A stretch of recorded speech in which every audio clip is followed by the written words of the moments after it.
Pourquoi Jésus est-il mort sur la croix? Parce qu'on l'a tué. Pour des questions politiques. Les gens l'aimaient pas parce qu'il devenait populaire. On a dit qu'il était venu faire de la politique alors que lui était venu donner de l'amour. En tout cas, ce que l'on a appris, c'était pour emmener avec lui le péché des hommes. En fait, je vous dirais pour nous montrer qu'il ne faut pas avoir peur de mourir, qu'il faut vivre nos convictions jusqu'au bout. Peut-être pour passer un message. Passer le message, non pas nécessairement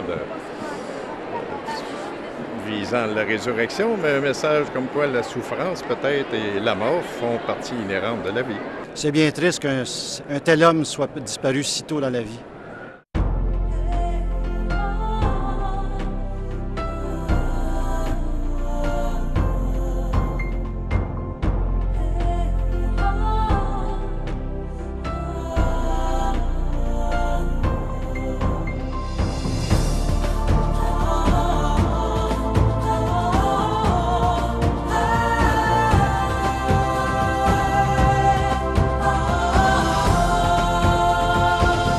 Mesdames, Messieurs, bonjour et re-bienvenue à la toute dernière émission de cette présente série de l'heure de la bonne nouvelle.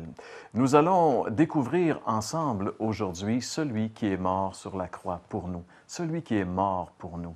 Et comme on vient de l'entendre dans le Vox Pop, il semble que lorsqu'on est confronté à la mort sur la croix de Jésus, il y a beaucoup, on essaie de comprendre pourquoi et on donne toutes sortes de raisons, mais finalement, les raisons, elles sont humainement bonnes, mais très, très loin de ce que la Bible dit finalement. Moi, ce que j'aimerais que nos amis réalisent, c'est que la Bible nous dit que Jésus est venu et la raison de la mort de Jésus est une raison qu'on pourrait qualifier de divine, prévue, mais Jésus est mort pour une raison bien précise et ce que nous allons découvrir ensemble aujourd'hui encore à l'heure de la bonne nouvelle. Justement, François, à la chronique La Bible répond à cette question. Pourquoi Jésus est-il mort sur la croix? Au message, aujourd'hui, Jean-Pierre va nous répondre ou nous expliquer comment découvrir celui qui est mort pour nous. Et à l'item témoignage, on aura le plaisir d'entendre le témoignage de Lucien Bédard. Au chant, nous avons comme invité Bélinda Lévesque. Alors, découvrons ensemble celui qui est mort pour nous.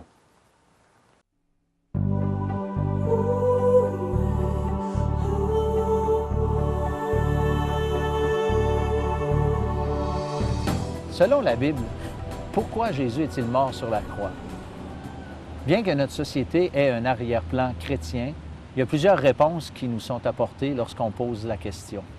Certains disent que Jésus est mort pour simplement nous donner un exemple. D'autres disent que Jésus est mort pour nous prouver qu'il nous aimait. Beaucoup disent que Jésus est mort pour nous. En fait, ça, c'est une réponse biblique. Mais que veut dire Jésus est mort pour nous? Il y a beaucoup de gens qui disent ça, mais qui ne savent pas qu'est-ce que ça veut dire. Eh bien, j'aimerais utiliser un texte de l'Ancien Testament qui va nous démontrer, en fait, des extraits de texte d'un chapitre qui va nous démontrer que la mort de Jésus en est une dite substitutive, c'est-à-dire une mort de remplacement. La lecture que je vous suggère, ce sont des extraits du chapitre 53 du livre d'Ésaïe. « Mais il était blessé pour nos péchés, brisé pour nos iniquités. Le châtiment qui nous donne la paix est tombé sur lui. » Verset 5. « Et l'Éternel a fait retomber sur lui l'iniquité de nous tous. » Le verset 6. « Frappé pour les péchés de mon peuple. » Le verset 8. « Parce qu'il a porté les péchés de beaucoup d'hommes. » Verset 12. Tous ces textes nous montrent que Jésus est mort, mais est mort pour nous, pour quelqu'un d'autre. C'est ce que j'appelle l'Évangile selon Barabbas. Vous connaissez ce fameux Barabbas que nous retrouvons dans les Évangiles. Il était un criminel en prison en même temps que Jésus était condamné. Et vous savez que Jésus, lui, était innocent de tout péché. Eh bien, vous savez ce qui est arrivé à Barabbas? Il a été libéré. Vous savez ce qui est arrivé à Jésus? Ils l'ont condamné et crucifié. En fait, cela est une image extraordinaire de ce qui s'est passé en vérité à la croix. C'est marqué que l'Éternel a fait retomber sur lui l'iniquité de nous tous. Jésus, sur la croix, a subi rien de moins que le jugement et la colère de Dieu pour chacun d'entre nous. Voilà pourquoi Jésus est mort sur la croix, à ma place, à votre place.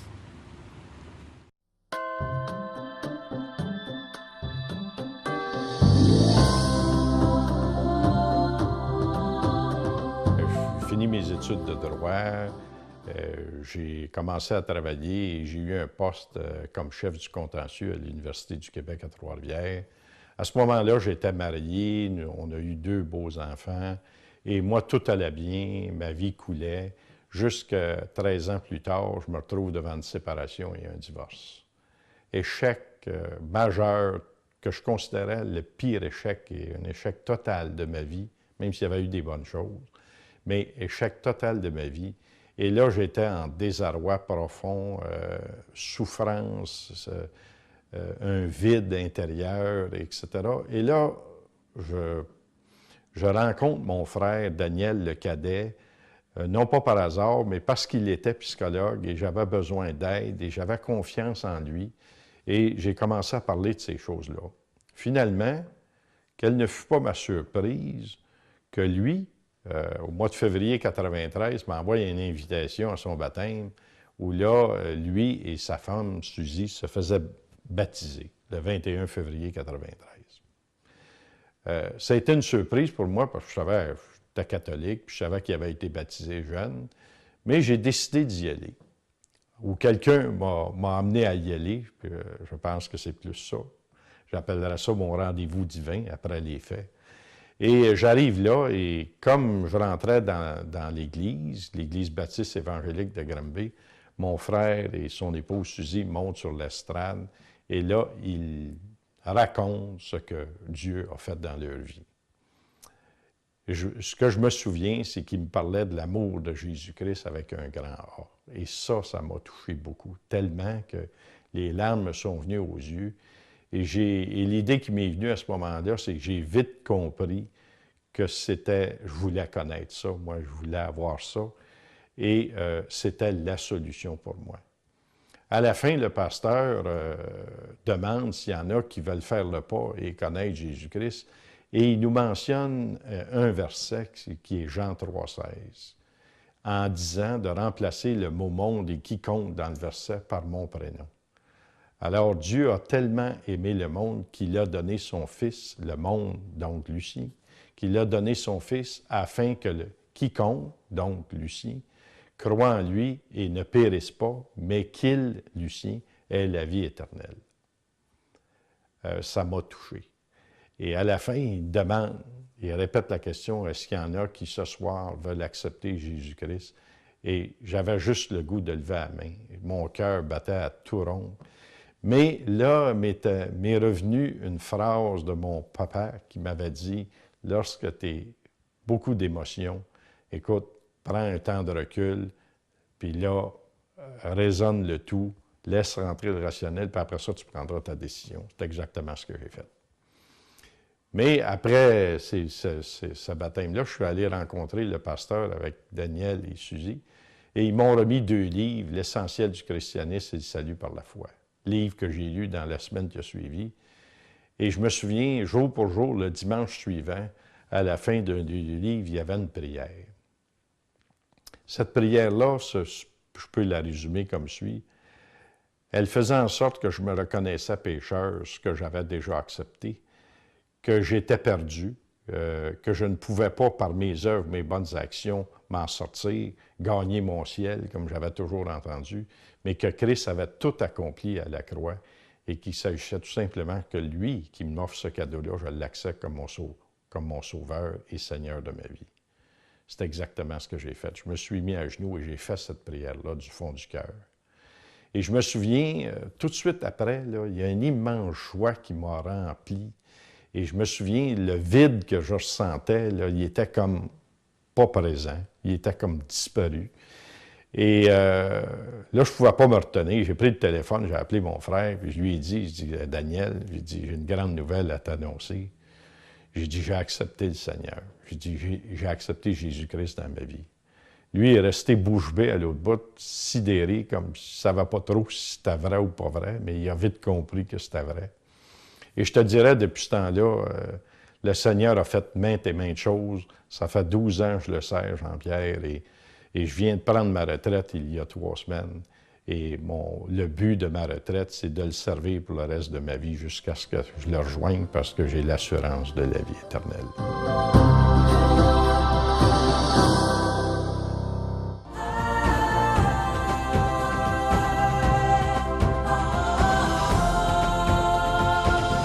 Alors aujourd'hui, nous allons découvrir ensemble celui qui est le Fils de Dieu.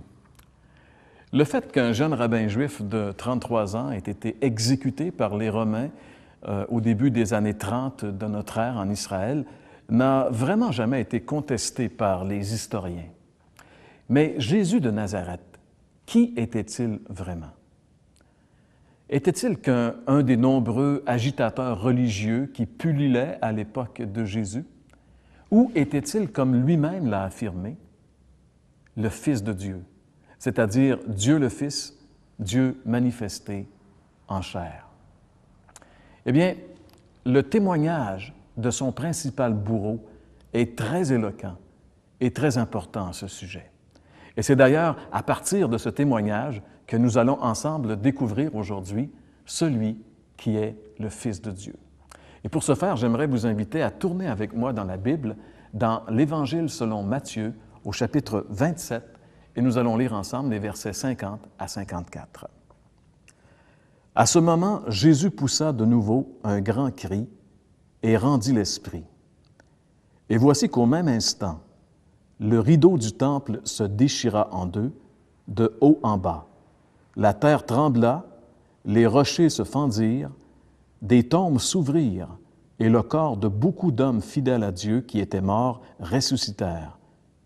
En voyant le tremblement de terre et tout ce qui se passait, l'officier romain et les soldats qui gardaient Jésus furent saisis d'épouvante et dirent « Cet homme était vraiment le Fils de Dieu. »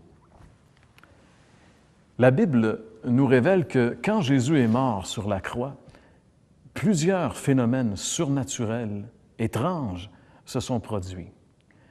Parmi ces phénomènes, le premier que l'évangéliste Matthieu nous relate, c'est que de midi à 3 heures ce jour-là, la terre a été envahie par une obscurité surnaturelle. Les ténèbres sont venues recouvrir la terre. Et c'est un peu compréhensible lorsqu'on réalise que pendant ces 3 heures où Jésus était sur la croix, il était en train de faire expiation pour nos péchés. Et Dieu le Père, qui a les yeux trop purs pour voir le péché, nous dit la Bible, a dû détourner les regards de son Fils. Et vous savez, la Bible dit que Dieu est lumière. Et alors qu'il détournait les regards de son Fils parce que lui se chargeait de nos péchés, la Bible dit que les ténèbres sont venues envahir l'univers.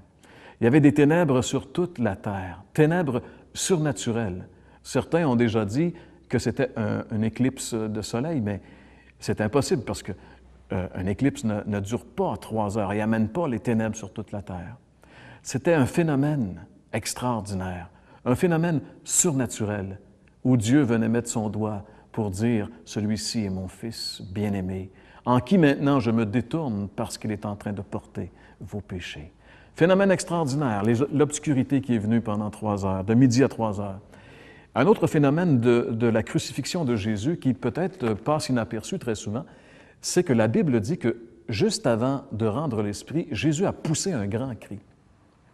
Peut-être que pour le commun des mortels comme nous, ça ne veut pas dire grand-chose. Mais si on sait que lorsque quelqu'un meurt par crucifixion, il meurt finalement par asphyxie, c'est que ses poumons se remplissent d'eau, qu'il est en train d'étouffer littéralement. Il est impossible pour quelqu'un qui est en train de se noyer, de s'asphyxier, de crier fort. Alors le fait que Jésus a lancé ce grand cri, a poussé ce grand cri juste avant de mourir, est un phénomène surnaturel qui démontrait que Jésus était plus qu'un homme ordinaire. Son bourreau l'a remarqué parce que lui était habitué de voir des gens mourir sur la croix, mais jamais de toute sa vie, il n'a vu quelqu'un réagir comme Jésus a réagi sur cette croix.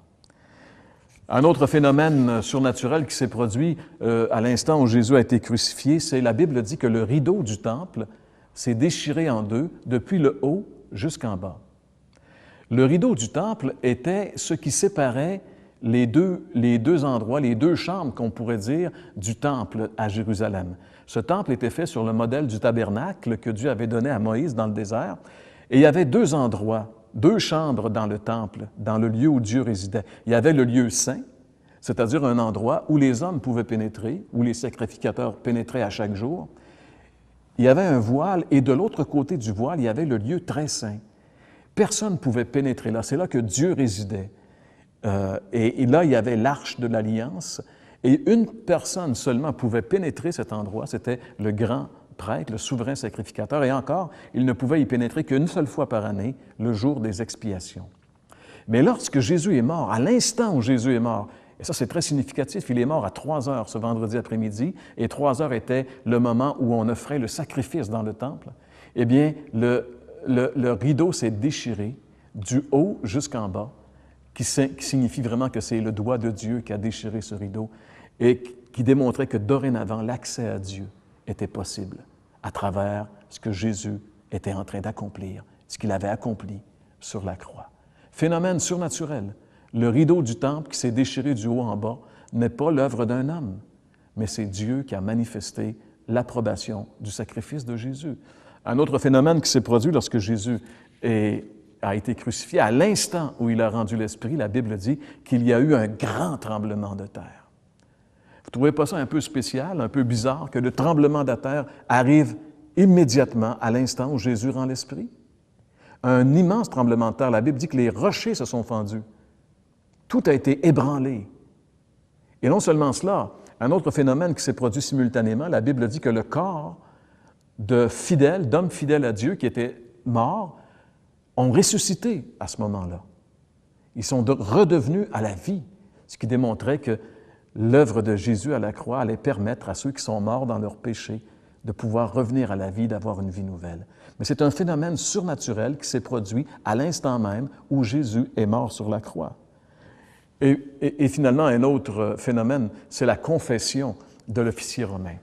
Dites-vous qu'un soldat romain, à l'époque, était habitué de voir du sang. Si vous avez vu le film de Mel Gibson, vous savez que c'était terrible et barbare, la crucifixion. Mais les Romains étaient habitués, c'était leur vie. Les soldats romains n'étaient pas des enfants de cœur, c'était des hommes habitués à la mort, au sang, à la violence. Et quand ils ont vu, ils étaient habitués de faire mourir des gens sur les croix, mais quand ils ont vu Jésus, jamais ils avaient vu quelqu'un mourir comme ça. Jamais ils avaient vu un crucifié en train de prier pour ses bourreaux. Jamais ils avaient vu un crucifié en train de dire du bien alors qu'il était dans cet état-là. Et ça les a impressionnés au point tel que devant les phénomènes qui se sont produits et devant la façon dont Jésus est mort, nous lisons ici ensemble dans Matthieu 27, verset 54, « En voyant le tremblement de terre et tout ce qui se passait, l'officier romain et les soldats qui gardaient Jésus furent saisis d'épouvante et dirent cet homme était vraiment le Fils de Dieu. » J'aimerais juste vous dire que pour épouvanter un soldat romain, ça prenait quelque chose de vraiment épouvantable. Les phénomènes surnaturels qui se sont produits lorsque Jésus est mort sur la croix démontrent, comme l'officier romain l'a dit, qu'il était vraiment le Fils de Dieu. Savez-vous, mes amis, que celui qui est mort sur la croix du Calvaire il y a 2000 ans, c'était le Fils de Dieu? Savez-vous qu'il est mort pour vous sauver? Savez-vous que pour être sauvé, vous devez mettre toute votre confiance entièrement et uniquement en lui? Car alors qu'il était sur cette croix, entre autres paroles qu'il a prononcées, il a dit « Tout est accompli ». Tout ce qui devait être fait pour que nous soyons sauvés, pour que nos péchés soient pardonnés, pour que nous puissions avoir accès dans la présence de Dieu pour l'éternité, Jésus l'a accompli sur la croix. Mais pour que nous puissions en bénéficier, nous devons le recevoir par la foi. Nous devons nous confier en lui et en son œuvre. Jésus est vraiment, mes amis, le Fils de Dieu. L'avez-vous découvert? Tout au long de cette série, nous vous avons présenté certaines facettes de la personne de Jésus. Avez-vous découvert qu'il est vraiment le Fils de Dieu? Avez-vous découvert que seul lui peut faire la différence dans votre vie? Alors que c'est la dernière émission, le dernier message, le dernier appel, voulez-vous ne pas passer outre aujourd'hui et recevoir le Fils de Dieu comme votre Sauveur et votre Seigneur et avoir la vie éternelle? Vous n'avez qu'à le contempler sur cette croix. Vous n'avez qu'à réaliser tous ces phénomènes qui se produisent lorsqu'il meurt. Ce n'est pas un homme ordinaire, c'est Dieu manifesté en chair qui meurt pour vous. Réalisez-vous qu'il vous a tellement aimé, qu'il est venu, qu'il a quitté le ciel mourir pour vous. Et maintenant, tout ce qu'il vous demande, c'est de l'inviter dans votre vie. Dites-lui, Seigneur, je veux te recevoir comme mon Sauveur et mon Seigneur. Faites-le sincèrement et engagez-vous à marcher avec lui, car il est vraiment le Fils de Dieu.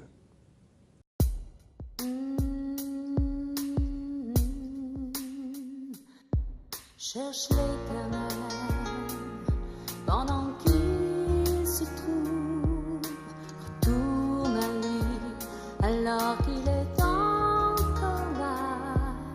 Notre Dieu ne se lasse pas de pardonner, mets-le comme un sceau sur ton cœur, détache les chaînes de la méchanceté, dénoue les liens de la servitude, renvoie libre les opprimés, mets Dieu comme un sceau sur ton cœur, alors ta lumière poindra comme l'aurore, ta guérison viendra comme une pluie. Tu appelleras, l'Éternel répondra. Tu crieras, il dira, me voici.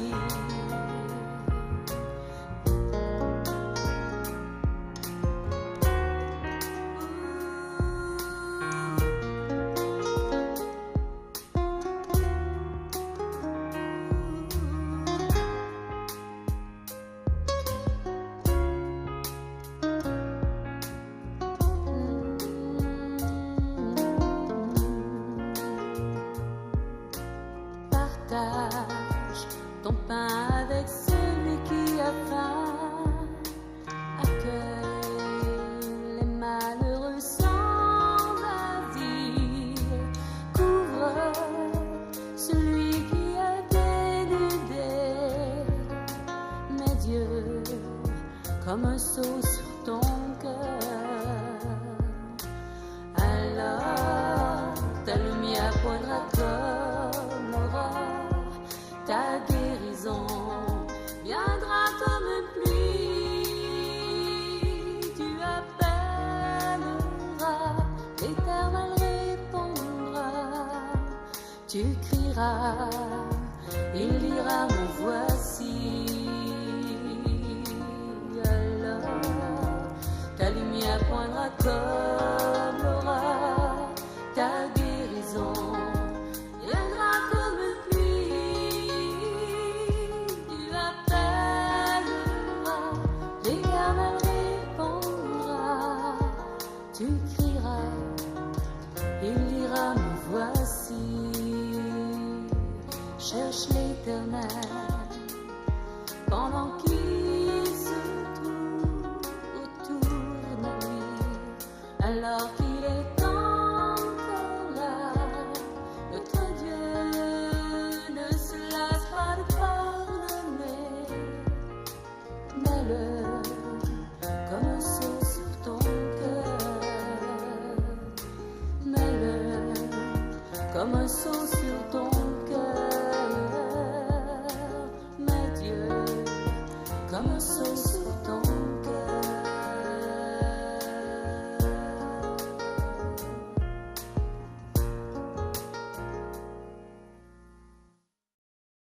Merci beaucoup pour ce chant. Eh bien, lors de cette dernière émission, on a justement abordé un thème qui est central à l'Évangile, c'est-à-dire la mort de Jésus-Christ.